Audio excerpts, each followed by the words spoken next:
Hello दोस्तों, study with अनु में मैं अनु आपका स्वागत करती हूँ। और हमारी ये पेट की क्लास शुरू हो चुकी है। तो आपने इससे पहले वाली क्लासेस देखी होगी, तो आपको पसंद भी आई होगी, आई होप। तो ये यूज़फुल है। जैसा कि मैंने बताया, ये आदित्य रंजन सर की बुक है जो मैं आपको प्रोवाइड करा रही हूँ यूट्यूब के माध्यम से। तो मैं भी इसे पढ़ रही हूँ, आप भी मेरे साथ चाहें तो इसको पढ़ सकते हैं। तो मैं आपको प्रोवाइड करा देती हूँ। बहुत अच्छी बुक है और इसमें इम्पॉर्टेंट टोटल फैक्ट्स के तौर पे दिया है, साथ में PYQ भी है। तो बहुत अच्छी किताब है, मुझे तो सही लगी किताब ये पढ़ने में। तो मैं भी पढ़ ही रही हूँ, आप भी पढ़िए। इससे थोड़ा बहुत हमारा तैयारी अच्छे से हो जाएगी। और मैंने वैसे भी आपको पहले ही वीडियो में बताया था कि कोई भी बुक, कोई भी नोट्स बेकार नहीं होता, सब कुछ अच्छा होता है। हमें हर बुक कुछ ना कुछ सिखाती है, कुछ ना कुछ प्रोवाइड करती है मटेरियल, ठीक है। तो मैं किसी भी किताब की या किसी भी उसकी वो नहीं करती हूँ। मुझे तो सारा मटेरियल, इवन जो टेलीग्राम्स पे भी मटेरियल आते हैं, छोटे छोटे फैक्ट्स आते हैं, वो भी हमारे लिए यूज़फुल होते हैं। अगर हम देखें तो, अगर हम छोटा छोटा भी पढ़ते हैं ना, तो वो भी बहुत काम का होता है। तो चलिए स्टार्ट करते हैं। आपने कल की क्लास देख ही ली होगी और आप ये बुक देख सकते हैं। अगर आप परचेज़ करना चाहते हैं तो ये परचेज़ भी कर सकते हैं। मैं कोई एडवर्टाइजमेंट नहीं कर रही हूँ, क्योंकि मैं उन्हें नहीं जानती हूँ, ना ही वो मुझे जानते हैं, ठीक है।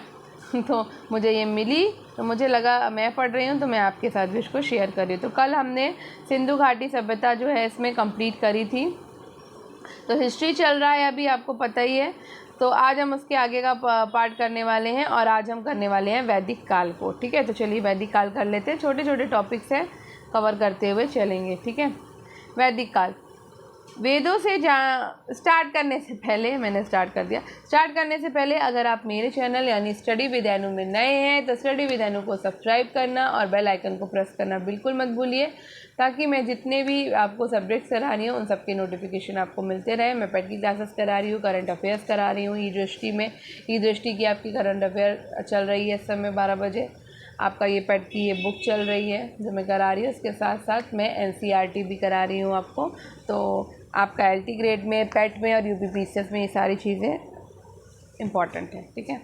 तो चलिए शुरू करते हैं, टाइम वेस्ट नहीं करते हैं। मैं बहुत बड़ा वीडियो नहीं करूँगी, 20 मिनट से 25 मिनट के अंदर वाइंड अप करने की कोशिश करूँगी, लेकिन एक टॉपिक पूरा कवर करूँगी और वो जितनी भी देर में होता है। और अगर छोटा हुआ तो 2 टॉपिक कवर हो जाएंगे हमारे, ठीक है।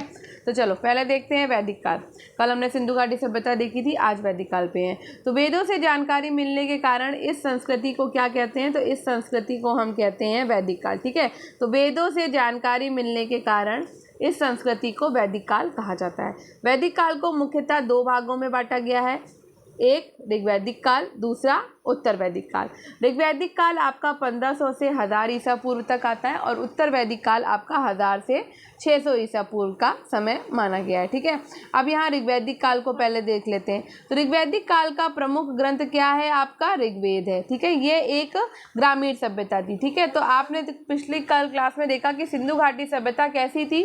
सिंधु घाटी सभ्यता जो थी वो नगरीय सभ्यता थी, लेकिन ये सभ्यता कैसी है? ये सभ्यता आपकी ग्रामीण सभ्यता है, ठीक है। और ऋग्वैदिक काल का मुख्य व्यवसाय क्या था? तो ऋग्वैदिक काल का मुख्य व्यवसाय था पशुपालन, ठीक है। अब बात कर लेते हैं वैदिक कालीन प्रमुख नदियों की। ये इंपॉर्टेंट है, ये कई बार एग्जाम में क्वेश्चन आता है, ठीक है। तो सतलज नदी, जो इस समय आप सतलज नदी के नाम से जाते हैं, इनका प्राचीन काल में नाम था शतुद्री। क्या नाम था? शतुद्री। ये याद कर लिए, रट लीजिए। चिनाब नदी का प्राचीन काल में नाम था अश्किनी। चिनाब को अश्किनी नाम से जाना जाता था, ठीक है। गंडक नदी का प्राचीन नाम था सदानीरा। क्या था? सदानीरा। सिंधु नदी का प्राचीन नाम था सिंध, ठीक है। झेलम नदी का प्राचीन नाम था वितस्ता। क्या था? वितस्ता, ठीक है। आगे बढ़ते हैं। घग्गर नदी का प्राचीन काल में नाम क्या था? तो घग्गर नदी का प्राचीन काल में नाम था दृशदती, ठीक है। गोमल नदी का प्राचीन काल में नाम था गोमती, जो कि आज भी है। काबुल नदी का प्राचीन नाम था कुंभा। कुर्रम नदी का प्राचीन नाम था कुर्मू। रावी नदी का प्राचीन काल में नाम था परुष्णी, ठीक है। अब आ जाते हैं आगे, उत्तर वैदिक काल पे पहुंच लेते। तो अभी हमने देखा कि ऋग्वैदिक काल का समय कितना बताया? तो 1500 से बताया है 1000 तक, सॉरी 1500 से ये 1000 ईसा पूर्व का ऋग्वैदिक काल का समय है। और उत्तर वैदिक काल का समय कितना बताया गया? उत्तर वैदिक काल का समय बताया है 1000 ईसा पूर्व से 600 ईसा पूर्व तक, ठीक है। यजुर्वेद, सामवेद, अथर्ववेद, ब्राह्मण ग्रंथ, वेदांग, आरण्यकों और उपनिषदों की रचना किस काल में हुई है? तो ये सारी की सारी उत्तर वैदिक काल में हुई है। ठीक है, सारे वेद यहीं लिखे गए हैं, ब्राह्मण ग्रंथ इसी काल में लिखे गए हैं, वेदांग लिखे गए हैं, आरण्यक लिखे गए हैं और उपनिषद लिखे गए हैं। उत्तर वैदिक काल में वर्ण व्यवस्था जो थी वो कठोरता आने लगी उसमें। ठीक है, समाज जो है उत्तर वैदिक काल में 4 वर्णों में बट गया। ब्राह्मण हो गए, क्षत्रिय हो गए, वैश्य हो गए और शूद्र में बट गया। उत्तर वैदिक काल में जो है वो धार्मिक अनुष्ठानों और कर्मकांडों में क्या हो गया? वृद्धि हो गई। ठीक है, उत्तर वैदिक काल में स्त्रियों की स्थिति में क्या आ गई? गिरावट आ गई। ये इंपॉर्टेंट है। ठीक है, उत्तर वैदिक काल में आश्रम व्यवस्था शुरू हो गई जिसमें ब्रह्मचर्य, गृहस्थ, वानप्रस्थ और संन्यास 4 आश्रम जो है वो शुरू हो गए। उत्तर वैदिक काल में 3 ऋण आ गए। कौन कौन से ऋण थे? ऋषि ऋण था, पितृ ऋण था और देव ऋण था। ठीक है, उत्तर वैदिक काल में 4 पुरुषार्थ आ गए, धर्म, अर्थ, काम और मोक्ष। ठीक है, ये अस्तित्व में आ गए। उत्तर वैदिक काल में जो है 8 प्रकार के विवाह होते थे। 8 प्रकार के क्या होते थे? उत्तर वैदिक काल में विवाह होते थे 8 प्रकार के। ठीक है, एक सेकेंड। और ग्रहसूत्रों में संस्कारों की संख्या कितनी मिलती है? 16 मिलती है। ये सब इंपॉर्टेंट है जितना इस बुक में लिखा है। बहुत इंपॉर्टेंट बुक, इसमें पॉइंट्स दिए हुए हैं जो आपके एग्जाम में आते हैं। ठीक है, अब यहाँ पर बौद्ध धर्म आ गया। तो अभी हमारा टाइम ज़्यादा नहीं हुआ है तो हम बौद्ध धर्म भी कवर कर लेते हैं। ठीक है, बौद्ध धर्म के संस्थापक कौन है? तो बौद्ध धर्म के संस्थापक हैं आपके गौतम बुद्ध। ठीक है, उनके बचपन का नाम क्या था? बचपन का नाम था सिद्धार्थ। गौतम बुद्ध का जन्म कहाँ हुआ है? तो 563 ईसा पूर्व में लुम्बिनी में हुआ था। ठीक है, और इनका कुल कौन सा था? तो शाक्य कुल के थे। गौतम बुद्ध के माता पिता कौन थे? तो माता थी इनकी महामाया और पिता थे शुद्धोधन, और इनका पालन पोषण किया है इनकी मौसी प्रजापति गौतमी ने। महात्मा बुद्ध का विवाह जो है वो 6 वर्ष की आयु में हो गया था। किसके साथ हुआ? तो यशोधरा के साथ हुआ। उनका पुत्र भी है एक जिसका नाम था राहुल। ठीक है, महात्मा बुद्ध ने गृह त्याग, जिसको कि महाभिनिष्क्रमण कहा जाता है, उन्होंने 29 वर्ष की आयु में अपना गृह त्याग किया था। ठीक है, महात्मा बुद्ध की मृत्यु जो है वो 483 ईसा पूर्व में हुई है। कहाँ पर हुई है? तो कुशीनारा में हुई है। ठीक है, महात्मा बुद्ध को ज्ञान प्राप्ति यानी कि संबोधि कब मिली? तो बोधगया में मिली। और कब मिली? तो 35 वर्ष की आयु में मिली। महात्मा बुद्ध ने प्रथम उपदेश, जिसको कि धर्मचक्र प्रवर्तन के नाम से जाना जाता है, कहाँ पर दिया है? तो सारनाथ के ऋषिपत्तन में दिया। सर्वाधिक उपदेश महात्मा बुद्ध ने कहाँ दिए हैं? तो श्रावस्ती में दिए हैं। अंतिम उपदेश महात्मा बुद्ध ने कहाँ दिया था? तो कुशीनारा में दिया था। बौद्ध धर्म के त्रिरत्न कौन से हैं? तो बुद्धम, धम्मम और संगम है। ठीक है, बुद्ध की शिक्षाओं का मूल आधार क्या है? तो मूल आधार है 4 आर्य सत्य। ठीक है, बुद्ध के पूर्व जन्म की कथाएं किस में है? जातक कथाओं में है। ठीक है, और महात्मा बुद्ध के उपदेश की भाषा कैसी थी? तो महात्मा बुद्ध के उपदेश की भाषा पाली थी। ठीक है, पाली साहित्य के भाग 3 है। ठीक है, सुप्त पिटक, विनय पिटक, अभिधम्म पिटक। सुप्त पिटक में बौद्ध धर्म के क्या है? सिद्धांत है। विनय पिटक में बौद्ध धर्म के नियम है। अभिधम्म पिटक में धम्म का धार्मिक विवेचन है। ठीक है, बुद्ध के द्वारा दीक्षित अंतिम व्यक्ति कौन है? तो वो है सुभद्र। ठीक है, सुभद्र जो है जिनको महात्मा बुद्ध ने अंतिम दीक्षा दी थी। प्रिय शिष्य महात्मा बुद्ध के थे आनंद। बौद्ध संघ में प्रवेश पाने वाली प्रथम महिला कौन है? तो उनकी मौसी थी प्रजापति गौतमी। ठीक है, आगे बढ़ते हैं। अब यहाँ ये सब इम्पॉर्टेंट है, बौद्ध धर्म से ये सब इम्पॉर्टेंट है, ये क्वेश्चन आते हैं। अब बात करते हैं बौद्ध संगीतियों की। तो भाई 4 बौद्ध संगीतियाँ हुई हैं। ठीक है, पहली बौद्ध संगीति 483 ईसा पूर्व में हुई थी। कहाँ हुई थी? राजगृह में हुई थी। अध्यक्षता किसने करी? तो महाकश्यप ने करी और उस समय शासक था अजातशत्रु। अजातशत्रु के शासनकाल में बौद्ध धर्म की प्रथम संगीति हुई थी राजगृह में और महाकश्यप की अध्यक्षता में। बौद्ध धर्म की द्वितीय संगीति हुई 383 ईसा पूर्व में वैशाली में कालाशोक के समय पर, और अध्यक्षता किसने करी है इसकी? सर्वकामनी ने करी है। तृतीय इनकी बौद्ध संगीति 251 ईसा पूर्व में हुई। कहाँ पर हुई? पाटलिपुत्र में हुई है। मोगलीपुत्र तीर्थ के अध्यक्षता में हुई है और अशोक ने यहाँ उस समय के राजा थे, वहाँ पे शासक थे। ठीक है, चतुर्थ बौद्ध संगीति प्रथम शताब्दी ईसा पूर्व में हुई। कश्मीर कुंडलवन में हुई है। वसुमित्र अश्वघोष के अध्यक्षता में हुई है और कनिष्क के शासनकाल में हुई है। ठीक है, तो ये इंपॉर्टेंट है इसकी संगीतियाँ भी। ठीक है, अब आगे बढ़ते हैं। तो यहाँ पर आ गया आपका जैन धर्म। ठीक है, तो इसको भी देख लेते हैं। तो जैन धर्म के कुल तीर्थंकर कितने थे? तो जैन धर्म के कुल तीर्थंकर हैं 24। ठीक है, प्रथम तीर्थंकर और संस्थापक है जैन धर्म के ऋषभदेव। 23वें तीर्थंकर थे पार्श्वनाथ और 24वें कौन थे? महावीर स्वामी थे। और ये वास्तविक संस्थापक भी जैन धर्म के माने जाते हैं, महावीर स्वामी। महावीर स्वामी के बचपन का नाम वर्धमान था और उनका जन्म 539 ईसा पूर्व में कुंडल गांव वैशाली में हुआ था। वे ज्ञात्रक कुल के थे। ठीक है, माता पिता उनकी, तो माता का नाम, महावीर स्वामी की माता का नाम त्रिशिला और पिता का नाम सिद्धार्थ था। महावीर स्वामी की पत्नी का नाम यशोदा था और पुत्री का नाम प्रियदर्शना था।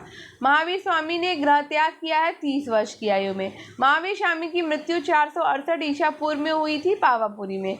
महावीर स्वामी को ज्ञान प्राप्ति 42 वर्ष की अवस्था में हुई। महावीर स्वामी के उपदेश की भाषा क्या है? प्राकृत है, अर्धमागधी, और बुद्ध की क्या थी? पाली थी। ठीक है, जैन धर्म के त्रिरत्न है सम्यक दर्शन, सम्यक ज्ञान और सम्यक चरित्र। ठीक है, जैन धर्म के 2 संप्रदाय हैं, श्वेतांबर और दिगंबर। श्वेतांबर जो श्वेत वस्त्र धारण करते हैं और दिगंबर जो बिना वस्त्र के रहते हैं। श्वेतांबर जो श्वेत वस्त्र धारण करने वाले हैं वो स्थूलभद्र होते हैं और दिगंबर जो बिना वस्त्र के रहने वाले हैं वो भद्रबाहु भी के हैं। ठीक है, महावीर स्वामी के द्वारा दिए गए सिद्धांतों की कुल संख्या कितनी है? 14 है। जैन धर्म का महत्वपूर्ण ग्रंथ है कल्पसूत्र और इसके रचनाकार कौन है? भद्रबाहु हैं। ठीक है, जैन स्वामी के प्रथम अनुयायी कौन थे? तो जामाली थे। ठीक है, जैन धर्म के भिक्षुणी संघ की अध्यक्षता किसने करी है? तो चंदना ने करी है भिक्षुणी संघ की अध्यक्षता। आगे बढ़ते हैं। अब यहाँ पे जैन संगीतियाँ भी हुई हैं, तो 2 जैन संगीतियाँ हुई हैं। पहली 300 ईसा पूर्व में हुई है और दूसरी 512 से 513 ईसा पूर्व में। तो पहली संगीति 300 ईसा पूर्व में पाटलिपुत्र में हुई है, स्थूलभद्र की अध्यक्षता में हुई है और चंद्रगुप्त मौर्य के शासनकाल में हुई। द्वितीय बौद्ध जैन संगीति 512 से 513 ईसा पूर्व में वल्लभी गुजरात में, देवार्दी गढ़ी क्षमा श्रवण की अध्यक्षता में हुई है और श्रवसेन प्रथम है जो कि मैत्रक वंश के थे, उनके शासनकाल में जैन संगीति आपकी जो है वो संपन्न की गई थी। ठीक है, तो अब यहाँ पे महाजनपद है, एक सेकेंड, तो महाजनपद भी हम देख लेते हैं, फिर उसके बाद कल से हम मगध का उत्कर्ष पढ़ेंगे। ठीक है, तो फटाफट से करेंगे तभी ये पूरी बुक खत्म भी हो पाएगी। 16 महाजनपदों का उल्लेख मिलता है आपको किसमें? बौद्ध ग्रंथ में मिलता है। ठीक है, 16 महाजनपदों का उल्लेख बौद्ध ग्रंथ के अंगुत्तर निकाय और जैन ग्रंथ के भगवती सूत्र में हमको मिलता है। अब हम जो 16 जनपद थे उनको देखेंगे और उनकी राजधानी क्षेत्र को याद करेंगे, क्योंकि ये भी इंपॉर्टेंट है, बहुत बार क्वेश्चन मिलान में आता है ये। ठीक है, अंग महाजनपद की राजधानी क्या थी? चंपा थी। मगध महाजनपद की राजधानी गिरिव्रज यानी कि राजगृह थी। काशी महाजनपद की राजधानी वाराणसी थी। कुरु महाजनपद की राजधानी इंद्रप्रस्थ थी। वत्स महाजनपद की राजधानी कौशाम्बी थी। मत्स्य महाजनपद की राजधानी विराटनगर थी। गांधार महाजनपद की राजधानी क्या थी? तक्षशिला थी। ठीक है, कंबोज महाजनपद की राजधानी थी हाटक। सूरसेन महाजनपद की राजधानी थी मथुरा। पांचाल महाजनपद की राजधानी थी अहिछत्र या काम्पिल। चेदी महाजनपद की राजधानी थी शक्तिमती। वज्जी महाजनपद की राजधानी थी वैशाली विदेह। कौशल महाजनपद की राजधानी क्या थी? श्रावस्ती थी। ठीक है, ये सारे याद कर लीजिएगा। और मल्ल महाजनपद की राजधानी क्या थी? तो मल्ल महाजनपद की राजधानी थी कुशीनारा। ठीक है, अश्मक महाजनपद की राजधानी क्या थी? पोटलीपोतन। और अवंती महाजनपद की राजधानी थी उज्जैनी या फिर आप कह सकते हो महिष्मती। ठीक है, अब मगध का उत्कर्ष जो है वो देख लें क्या? इसी में देख लेते हैं, फिर उसके बाद हम मौर्य वंश पर पहुंच जाएंगे सीधे। तो क्योंकि अभी टाइम है 15 मिनट का बस वीडियो हमें ये करना है, इससे ज़्यादा का नहीं।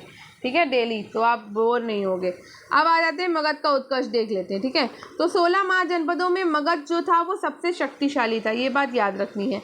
मगध पर शासन करने वाला प्रथम राजवंश था हर्यक राजवंश, ये याद रखिए। 544 से 412 ईसा पूर्व तक इन्होंने शासन किया है। इस वंश का प्रथम शासक आपका बिंबिसार था, जो कि 544 से 492 ईसा पूर्व तक था। बिंबिसार के उत्तराधिकारी कौन था? तो अजातशत्रु था, जिसने 492 से 460 ईसा पूर्व के शासन में ही बुद्ध के महापरिनिर्वाण के 86वें वर्ष राजगृह में प्रथम बौद्ध संगीति, जो कि 483 से ईसा पूर्व में उसका आयोजन हुआ था। ठीक है, तो हमने अभी देखा था उसमें। ठीक है, अब उदयन कौन था? तो उदयन जो थे वो उन्होंने 461 से 445 ईसा पूर्व तक शासन किया। ये शत्रु का पुत्र था। कौन? उदयन। इसने गंगा और सोन नदी के संगम पर पाटलिपुत्र नामक नगर की स्थापना करी और अपनी राजधानी राजगृह से क्या कर दी? पाटलिपुत्र स्थानांतरित कर दी। और इस मगध वंश का अंतिम शासक जो था वो नागदशक या दर्शक था, और मगध वंश का सेनापति शिशुनाग था, जिसकी हत्या कर शिशुनाग वंश की स्थापना हुई थी।